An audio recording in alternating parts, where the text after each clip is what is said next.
I'm Melinda Elmer with Century 21 Masters and the Elmer team, and today I'm going to share a few tips with Christy Rye on Prop 19.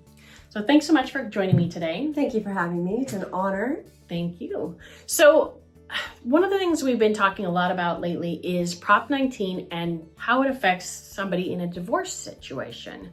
Before we jump into that, let's talk a little bit about what Prop 19 is to begin with. So can you share some information on that? Yeah, absolutely. Well, Prop 19 changed a few propositions, such as Prop 58, which is transfer between parent and child, Prop 193, grandparent to grandchild, and then the other categories, which are seniors who are 55 and over, or permanently and severely disabled, victims of wildfire, contamination, and such. So those have all changed, some for the better, some not.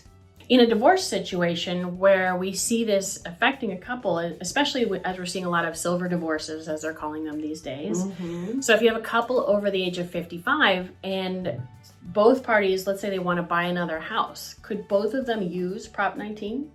No, it's one or the other. It cannot be split, cannot be shared. Okay. So what that really essentially does, if you're over the age of 55 and you're planning on buying another home and you're going through divorce, only one of the two parties can carry the tax base from their primary residence. So if someone owned a home for 30, 40 years and they're now splitting, now only one of them can take that really low tax base that they have that's maybe $900 to the new property. How does that affect somebody who's going through that divorce? Like, what do they want to take into factor either with their attorney or, as they're talking through that divorce settlement? Yeah, like you and I have discussed, it's an asset. So they have to decide which spouse is going to take it with them. And that becomes, that is listed in the division of assets during the divorce proceedings. And it can really have a lot of value for somebody because, if they purchase a new home today, your property tax rate is 1.25% of the purchase price.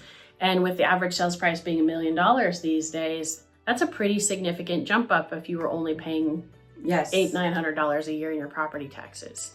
So it's definitely important for you to take that into consideration when selling a property in a divorce situation and one or both of the parties want to be able to purchase again, and you can use that as one of your assets for sure. Right. If they have any questions about it, where should they reach you?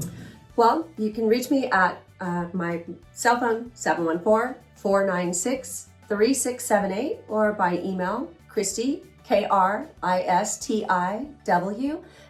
@octitle.com. Thanks so much for watching, and please feel free to forward and share this with your friends.